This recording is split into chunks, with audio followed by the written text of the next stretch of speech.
Welcome to The Authority File. I'm Bill Mickey, your host and the editorial director at Choice. So I've got some pretty exciting news. Right now, at this very second, you're listening to our 100th official episode. That's right, 100 episodes of The Authority File. So congratulations to us for managing to produce that much content, and congratulations to you for listening to it all. And really, who among you hasn't listened to every single episode?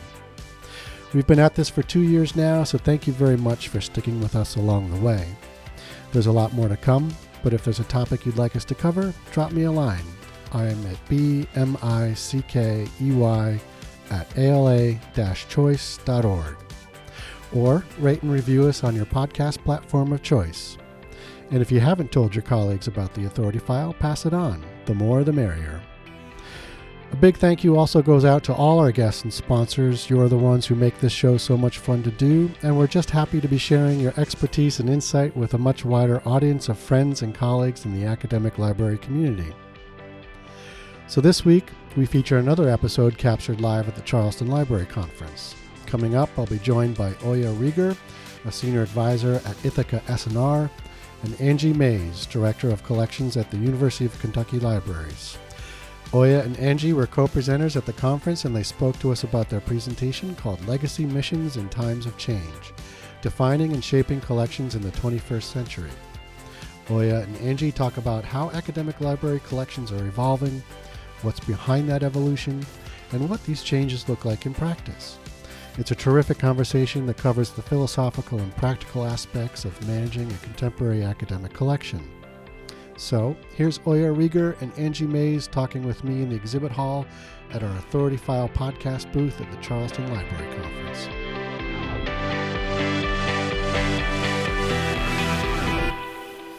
Okay, so Angie and Oya, welcome to the program. Thank you for being here. Well, thanks very much for having us. You bet. Thank you, Bill. You're welcome. Great. So before we get started, Angie, can you tell us a little bit about what you do? You're Director of Collections at University of Kentucky Libraries. Tell us about what you do there and a bit about your library's collection. Well, in a nutshell, I'm a collection strategist for our library. We have the main university library and 9 branch libraries spanning the fields of law, medicine, pharmacy, agriculture, engineering, architecture and design, fine arts, business and education. And we're one of 8 campuses in the country that have all those fields together on one contiguous campus. And our collection is very large and very varied, to reflect the fact that we teach everything up to the doctoral level, and we're research intensive.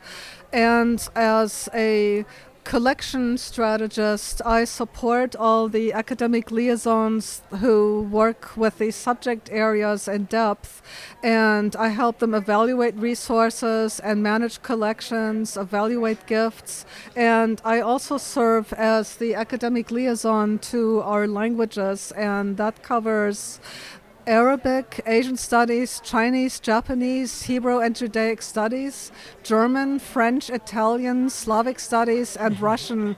And it's a wonderful mix. And those are not only languages, but also cultural aspects. So it's a great mix on our campus. Excellent. That sounds fantastic.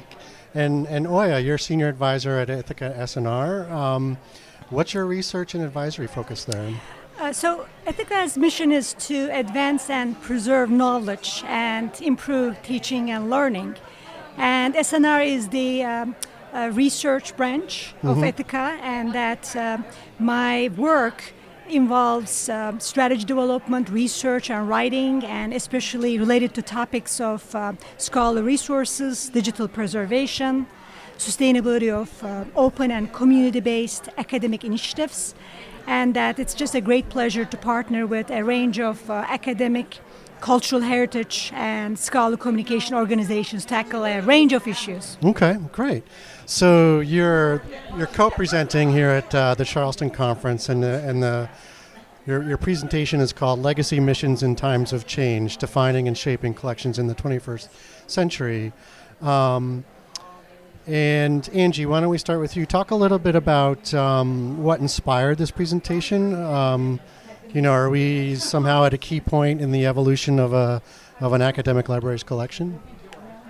Well, sometimes key point can be a misnomer Right. in the sense that everybody talks about this great inflection point, but our presentation grew organically. Oya asked me to invited feedback on a pre-pub report, so as an outgrowth of that, we started corresponding and thinking about presenting something together, and Oya had wonderfully encapsulated how collections and the nature of collections has changed, whereas I've been doing research on how that has impacted the roles of library liaisons, the academic liaisons, in terms of the portfolio, what managing those different things means. And so we decided that this would be great to combine those two and co-present together, and it was an organic growth. But to your question about a key point, in my time as both a manager and a librarian in collections and acquisitions, I've seen that evolving technologies over time have shaped and reshaped the ways in which knowledge is presented and published, and libraries have seen that in an ever-widening array of formats, and business models have evolved, and we've gone from the old-timey aggregated databases and e-journals to a much broader range, to streaming videos, data sets, just to name a few.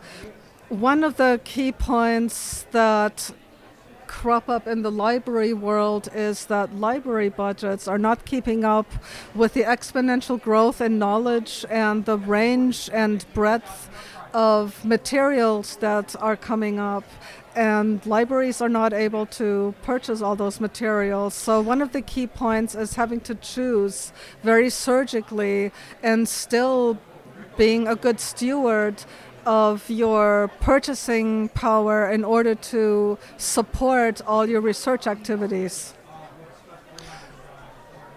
So you mentioned budgets. Are we talking the amount of money that librarians are able to spend on these materials, or perhaps that the budgets themselves are a little bit inflexible in terms of being able to acquire many of these different things, or set aside or divide up the budget in ways that could accommodate purchasing or collect or accessing some of those other.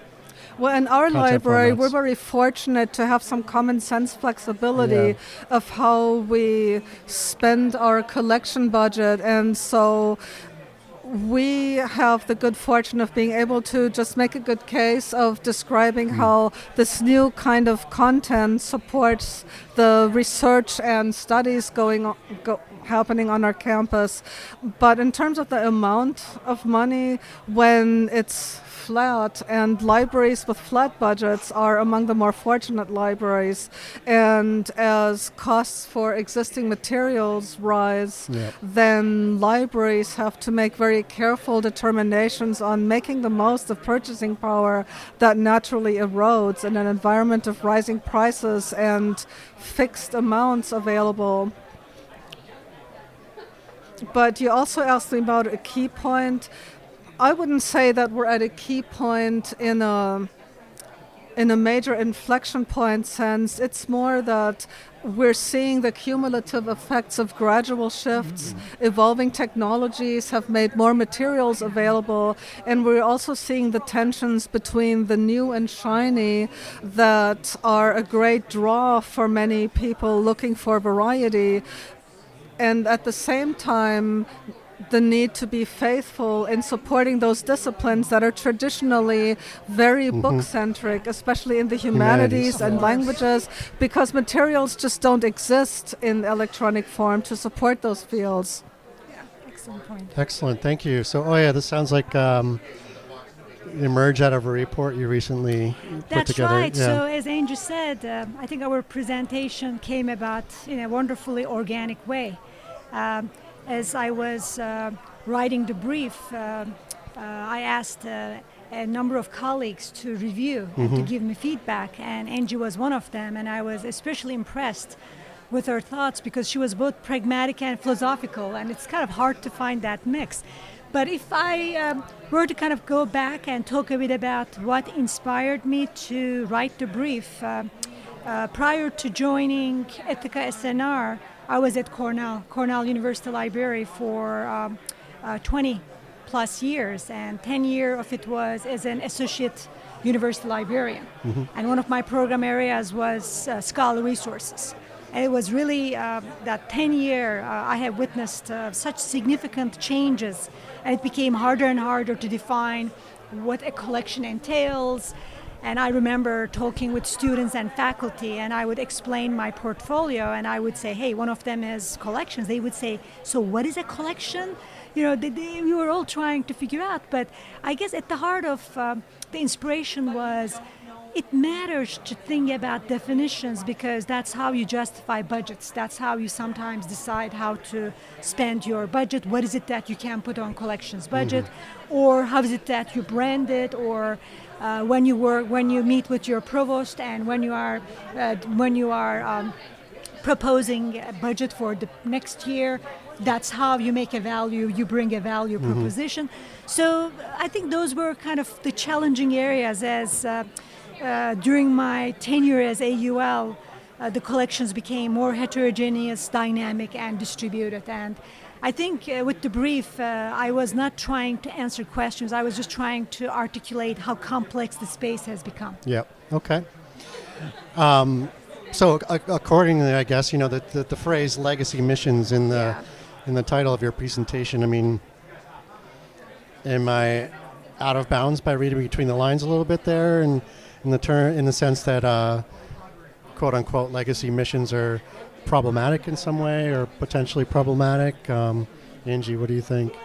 Well, I've seen the phrase legacy in quotation marks often used as a whipping boy for anyone, someone looking to slash something, to use that to put a target on that realm's back. But legacy can be more neutral as a synonym of the traditional way that something has been maintained for a long period of time. It's the accumulation of practices in the library world. So I don't see the word legacy as something negative, because without some sort of legacy or roots, it's really difficult. You know, you're rootless trying to figure out a future and a way forward. And as Oya has already said, the field is so complex when you look at the definition and the range and breadth of what a collection constitutes. So to be dismissive about it, I would say, is a mistake, because yes, there are some new materials and new practices, but that does not mean that the old ways are obsolete, because there are some print resources that are the only form in which something is published at all. Therefore, the skills of showcasing and stewarding those print materials, those skills are still very much valid, no matter how unfashionable it might sound to someone who thinks that everything electronic is the way to go. And electronic can be very practical for disciplines that rely on the latest content, pre-pub online, for example, in the field of astronomy. But for languages and other very historically rooted fields, the electronic does not exist. And so the quote-unquote legacy is, I just think it's a bad label for something that's still needed. Right. But the tension is the inflection point in that realm is the tension between balancing workloads, because the old that work still needs to be done in order for that library to function well, in addition for learning how to manage and make available the new resources. And when the same number of people and manpower hours are still in the mix, then it becomes a challenge. But then it becomes a planning and forward-moving challenge, not a legacy challenge. Right. Excellent defense of legacy there. Oh yeah, what do you think? Well, I think Angie made an excellent case. We do believe that legacy missions are not necessarily problematic, But sometimes legacies became traditions, and traditions become habits, and habits kind of reside to the background. So I find it helpful to assume somewhat of a systems thinking perspective and try to unpack and question what it means to legacy, what is at the heart of this mission, and what are the functionalities that allow us to achieve this mission.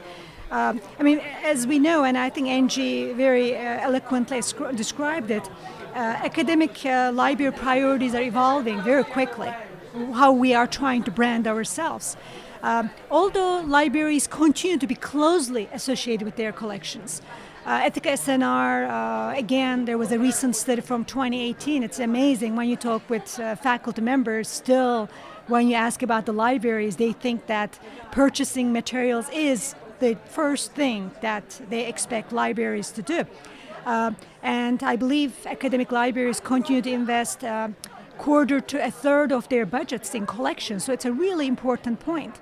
But then if you look at it from discover and access perspective, as we know, library is no longer a primary destination. And also, I think a really important issue is academic libraries, especially research libraries, were always seen as stewards of collections. They were charged to ensure access for future generations. But now archiving role is so distributed. And again, thinking about systems perspective, if you look at today's library organizations and compare them with where we were 25 years ago, of course there have been changes. But I don't think that the scale is indicative and parallels. It doesn't parallel the changes, the drastic changes that we have seen. So perhaps that's one of the reasons that we are really hammering on legacy. Legacy meaning need to look at the systems that enable the legacy mission. Okay. So I suppose we'd have to start, as you do in your presentation, Oya, with a definition of a library collection.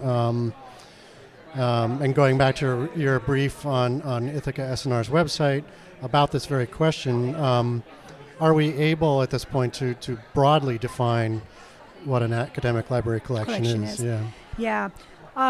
I really don't have a simple way to describe what a collection entails any longer, but you could kind of look at it and try to characterize it from various perspectives. You could look at it from an intellectual perspective, and we have been witnessing how collections now entail learning, research objects, all the way from investigation to dissemination. Investigation meaning your research methods, the code that you are using, your laboratory notebooks could be collection, images that you are creating, all the way to, of course, the books that you publish, the journals you publish, the preprints that you have.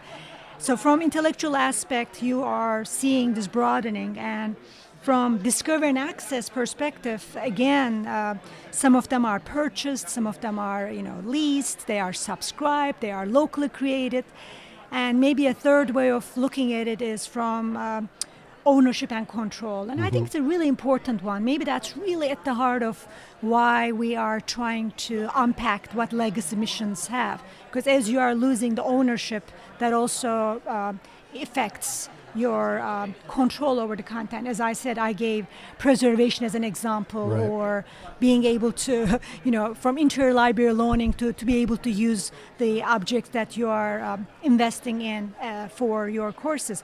But I think, perhaps what I need to really point out is, yes, collections are changing, but collections have never been in and of itself an end. They always have been a tool for supporting research, learning, and creative expression.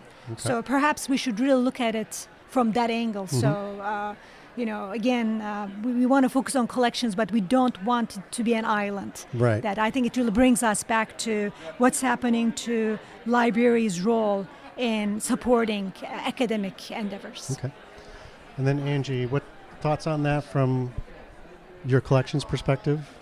Well, for our library system, an academic library collection is any mix of resources in any format that supports the intellectual endeavors of our users.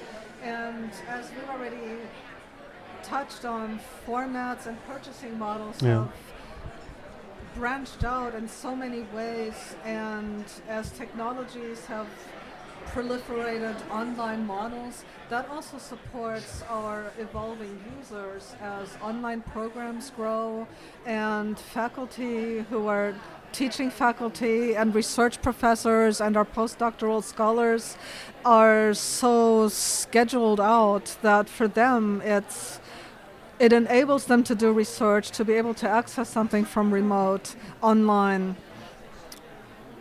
And collections as an entity in a research environment, for us, it also includes data sets, primary resources, and unique digitized hyperlocal collections. So it's a broader range of things across more technological formats. Mm-hmm. But as Oya said, with a view to supporting our user community. Okay. In your presentation, you point out some of the key drivers of change, and Oya, I think you've talked about some of this already, but can we identify those more specifically? That would be maybe the changing nature of the scholarly record, preference for discovery and access at scale and online, and open access, among other things. Yeah. I think naturally some of these evolving factors were mentioned during the first couple of questions, but perhaps just to kind of emphasize a few, which again I think we have already mentioned, but one of the most influential factors is a shift from ownership to access arrangements. Mm-hmm. About 60 to 70% of academic library materials budgets are spent on licensing online content, so that's really an influential factor. But again, I think Angie made this point, but one of the issues we are facing is collections are changing, but also libraries' branding needs are changing. Mm-hmm. Their priorities are changing. Libraries have always been at the heart of universities. They have always been important, but I think it's becoming a bit harder to articulate that mission-driven goal to key stakeholders within universities, and that also pedagogical and research goals are changing, and of course libraries' goal has been always supporting teaching and learning. Just to give you an example, with the engaged learning, with object-based learning, some libraries are investing in maker spaces, right? And there, let's kind of also acknowledge that within the universities, there's more competition for resources. Mm-hmm. So libraries feel the need to showcase their contributions in a more contemporary and concrete way. And I'm not sure if the collections continue to be, kind of that be some wow factor that, it's maybe research data and digital humanities or maker spaces, but inevitably we really are seeing some trends for library to kind of highlight and communicate its continuing prominence. Mm-hmm. Angie, anything you want to add to that? Or? Well, as we've already pointed out, the technological shifts have really influenced the shape that the scholarly communications are taking, and that's influencing libraries' directions. Mm-hmm.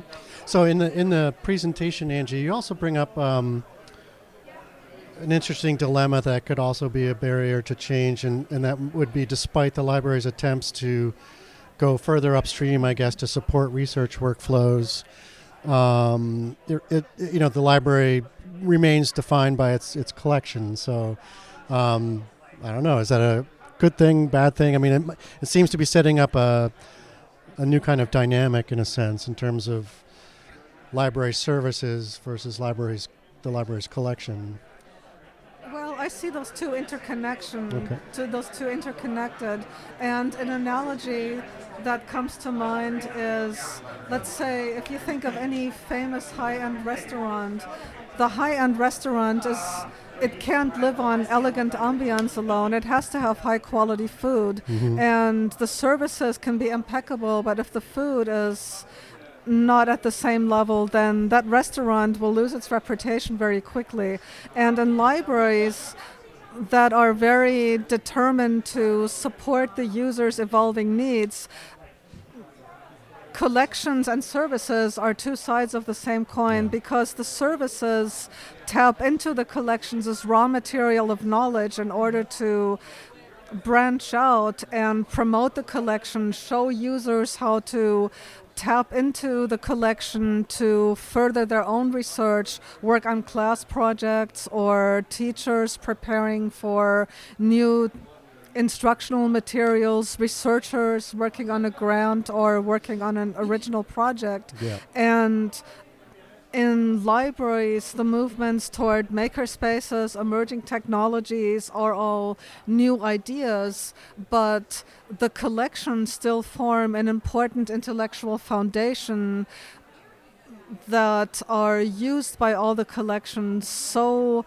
naturally that it's almost so natural that no one thinks consciously of the fact that these collections are there as materials that support that work. Mm-hmm. So to say that collections are not important to libraries,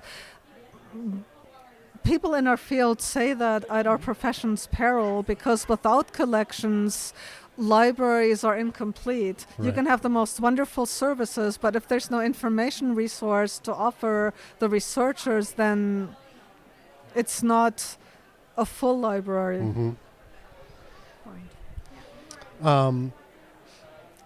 One thing I also wanted to get at, there's another dilemma seems to be that libraries seem to be stuck between supporting a unique institutional identity, as we've kind of talked about, for their collections, but also attempting to move outward toward a more collaborative or network collection. And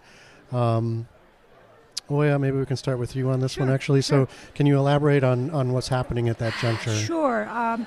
I think some challenges that we are facing in means of kind of going to this more collaborative paradigm, they are kind of perennial issues that apply to all kinds of collaborations, not only collaborative collections. They are related to governance, especially misalignments, sometimes insular leadership, lack of buy-in, especially at the higher leadership level at your institutions, or inability to balance grassroots versus top-down decision-making in libraries. And also, I love being a librarian, but, I must admit that sometimes our profession favors consensus building, and that we are dealing with some very complex service issues, and often it's difficult to establish common ground. And given different local pressure points, so it's a very entrepreneurial space that really requires that we take some risks. But libraries are service organizations. As Anne just said, collections are important.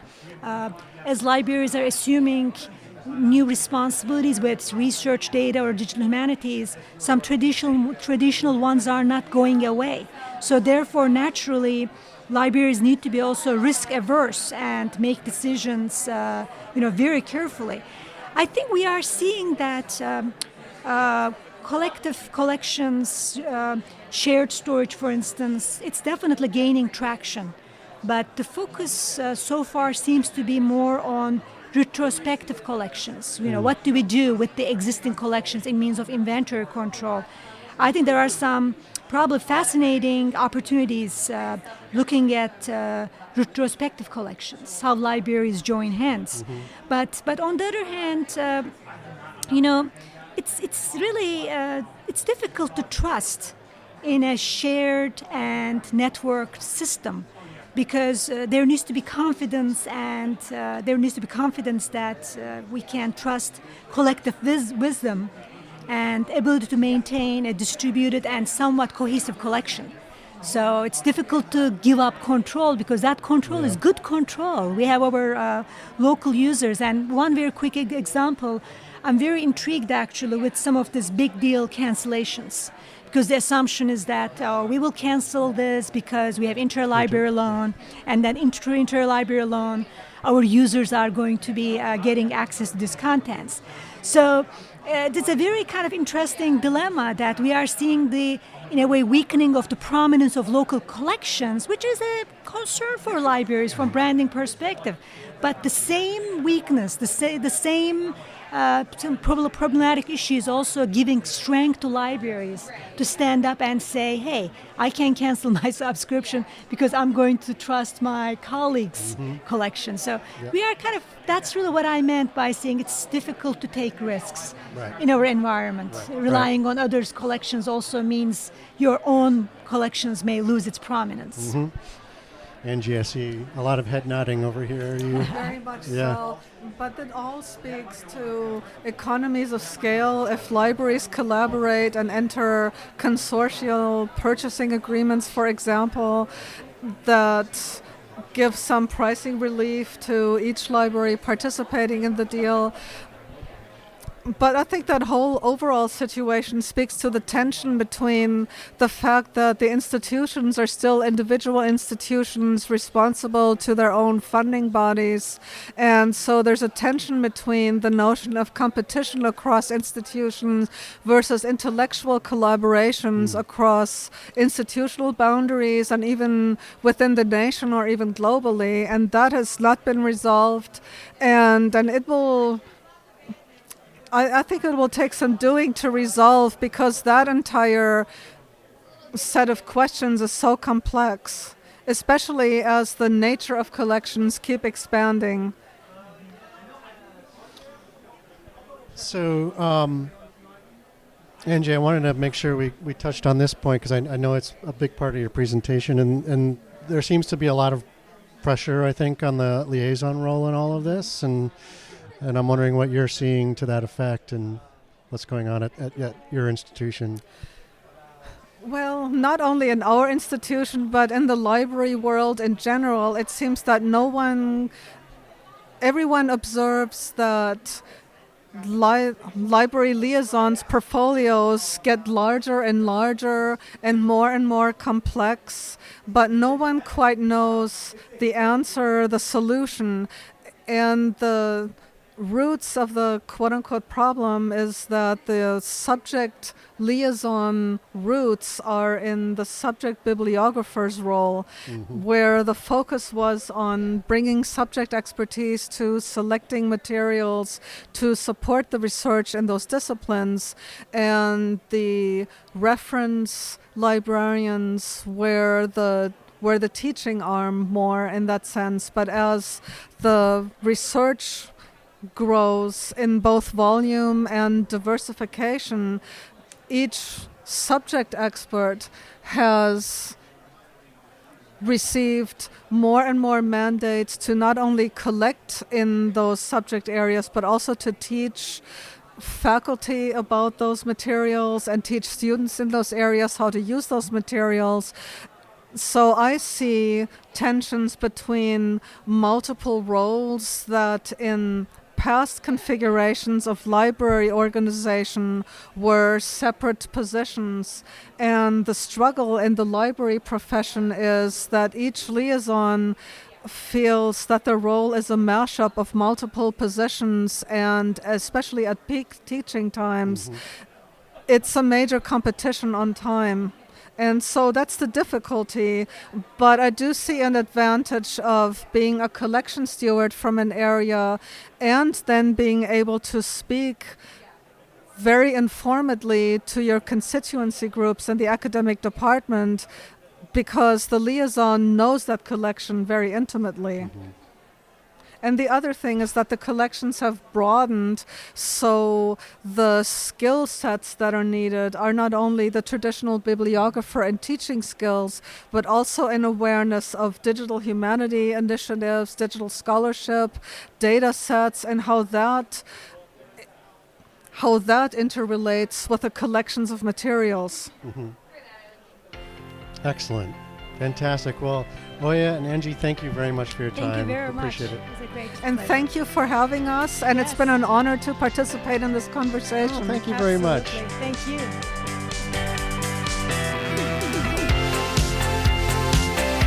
You just heard from Oya Rieger, a senior advisor at Ithaca SNR, and Angie Mays, director of collections at University of Kentucky Libraries. We recorded this episode with Oya and Angie live from the show floor at the 2019 Charleston Library Conference. If you like what you hear, rate us or give us a review on your podcast platform of choice, and if there's a topic you'd like us to cover, drop me a line. I'm at bmickey@ala-choice.org. If you're a fan of these live recordings or just curious about how we do them, and you're also planning to attend ALA Annual in Chicago in June, look out for us at the Choice booth. We'll have a full lineup of scheduled episodes to record. As always, sponsorship and advertising for the Authority File podcast are handled by Choice's advertising manager, Pam Marino, and all of our episodes are produced by Choice's digital media specialist, Mark Dirks. That's all for this week. Thanks for joining us.